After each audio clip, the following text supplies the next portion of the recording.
I don't have much time because, as you can see, I'm fully uh, dressed because I'm going to visit my father's on his um, the place where he works. My father works in in TV station, so he's like one of the hosts of the TV show. So yeah, we're going to visit him, and then we're going to go to some place, and then we're going to break our fast there. But without further ado, I'm just going to do like a quick recap about today's, not today's, but this week's Raw. I just finished watching Raw last night. I haven't got the chance to watch NXT and SmackDown. I'm probably going to watch NXT and SmackDown tonight, so I can cover them for tomorrow's live stream. So I think before we're doing the recap, I just want to say that today was a special day because I just finished like my webinar, or known as like a virtual seminar. I don't know if seminar is a word in English. So let's see, translate. Let's see, what is seminar in English? Seminar. No, seminar. No, seminar is also in English is also seminar. It's more like what is it? It's like an event, right? We're making like a virtual event where my group talked about the purpose of Wikipedia, and it was really fun. It was really it made my heart like pump because I'm so nervous. But yeah, it was a college project, but it was really fun. So let's continue to the main topic, is Raw.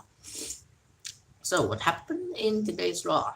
So what happened is Cody Rhodes made his entrance, and it was really funny that the camera the transition to him on the stage, even though he hasn't risen. So his face was like from neck to top is like visible, but he has not moved. But he was like looking around. It was really funny. It was really funny. So after that, it was a really wonderful promo because it basically said um, the reason why Cody Rhodes is back on WWE is um, to fulfill his dream to become a WWE champion. Uh, Back then, he would want to do that to give the title to his father, but as you know, his father is already passed away. So right now, his dream is to fulfill that, to fulfill his wish for his father by winning the championship around his waist.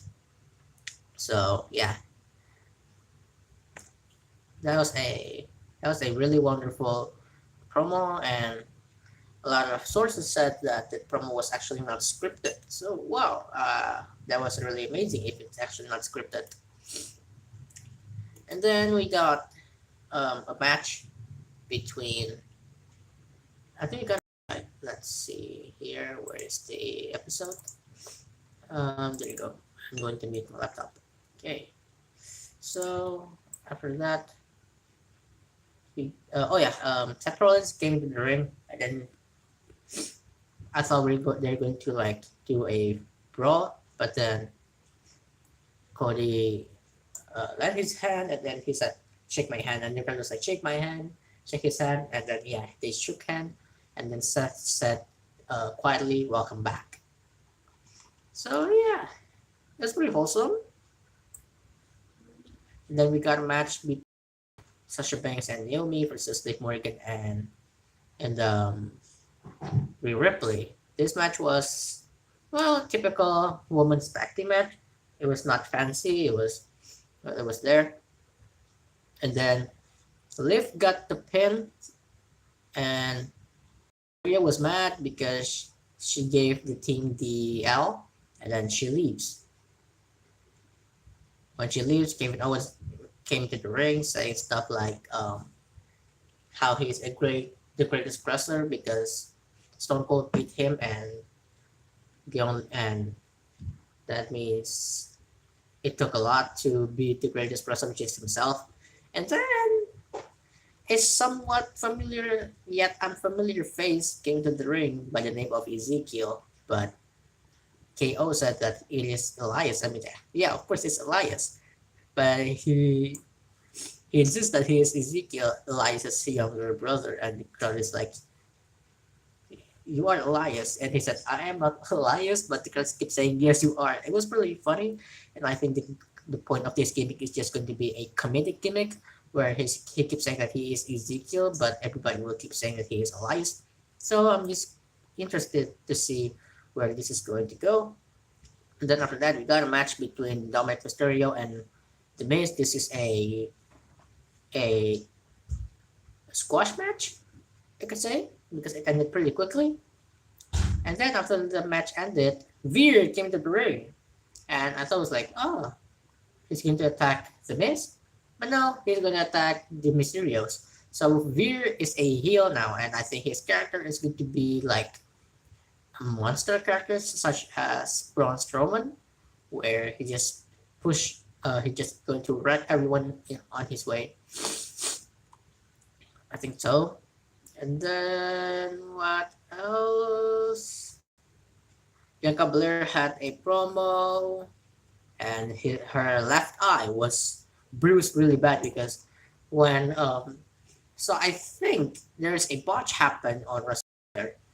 Um, so Becky Lynch wanted to do like a spinning senton, like spinning standing senton from the top rope. Like Rey Mysterio did like that senton where he put like in a hurricanrana position, but instead of a hurricanrana, he did this a senton. So I think Becky wanted to do like a spinning senton, but instead she fell short and her heel hits the side of the face of Bianca Belair and resulting in the bruise. I don't know if the bruise is actual bruise or is it fake makeup, but yeah, she looks pretty damn badass. So the promo goes on, and then we got a match between Groundbreaker and Dolph Ziggler for the NXT Championship, and I was like, why are we getting this? And then the match went, and it was pretty enjoyable, but it ended pretty fast, I think. And then Braun Breaker won the title. So it wasn't fast, but it felt fast. And then Braun Breaker won the title. So I was like, what was the point of NXT Stand and Deliver then? If you want to give the title back to Braun, just give it to him on Stand and Deliver instead of on Raw two nights later. It doesn't make sense. It doesn't make any freaking sense whatsoever. Or if you want to give it to Braun, at least wait until like another NXT special such as NXT in Your House or NXT Great American Bash. Just wait. And then we got MVP in the ring, introducing Bobby Lashley, who beats Omos on WrestleMania and then almost came to the ring. And then MVP betrayed Bobby Lashley. So now Omos is going to have a manager, which is MVP. And looks like Bobby Lashley is going to be a face superstar. And I like to see where this is going because Bobby Lashley has such a baby face expression. So yeah, I really want to see Bobby Lashley as a face for like a long time. So I hope they could do this right. And then another betrayal by Kunzelina. Kunzelina says that it's because of Carmella that they lost the title and then they broke up. Looks like there's going to be a lot of betrayals from this time forward. And then, oh yeah, on backstage, Rhea Ripley said that she got the match for the WWE Women's Tag Team Championship, and then there will not be a problem between Rhea and Liv. But this looks like another spices to another betrayal between Rhea and Liv, where Rhea is going to be the one who turned heel, and then finally joining the faction between Edge and Damian Priest.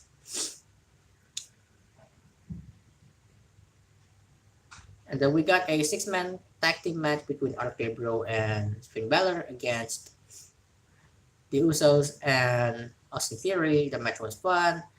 It was won by the Usos and Austin Theory, where Austin Theory gave the A Town down to Finn Balor. Yeah, that one was sucks. I don't really know where they're going with Finn Balor now. After winning the US title, it felt like he's just there for talent enhancement. Ah, it sucks. It really sucks. Then we got a promo between Edge and Damien Priest, and it was really fun to watch. After that, we got a match. Oh no! Before and then after the promo ended, AJ Styles came to the ring, started to attack both of them, but Edge and Damien Priest got the upper hand, and then that combination between a a leg sweep and a spear, it was pretty. It was amazing. It felt like a modification of the total elimination, and I love that finisher. I really love it. And then we got Street Profit versus Alpha Academy. Alpha Academy started attacking them before the match, but then Adam Pearce came out from the backstage and he said, "We're not going to have this. If you want to fight, we're going to make it a Texas tornado match." So basically, it's just a tornado match, but because they are in Texas, they put the name Texas on it. And it was a pretty fun match. Uh, yeah, it was a pretty fun match. The match ended with a frog splash from Montez Ford uh, to Chad Gable through a table. So yeah, and then the last one is a promo from Roman, and that's it. That's basically it. How I would rate this week's Raw? It was it was so. It was not that great, but it was not that bad. There were too much betrayals going on, and then the fact that Braun Breaker won the title on Raw is just it just doesn't make sense. I think after this, Dolph Ziggler will not have any will not have anything to do with NXT 2.0 again, since he's not the champion anymore. I mean, he still have a rematch clause, but I don't think he will use it. So yeah, I think that's the end of the rivalry between Dolph Ziggler and Braun Breaker, and I really hate it. I really hate it. I really hate it how they ended that way. Veer debut doesn't really do a big of impact, I think. And then Ezekiel, I think he's going to be a fun character. But yeah, overall, it was pretty enjoyable, but it's not a great Raw after WrestleMania. It was not great, but it was pretty enjoyable. The best thing of the night was only Cody Rhodes. But I think that's about it. I don't want to stretch this live stream a lot longer because I need to go. So yeah, peace out, everybody.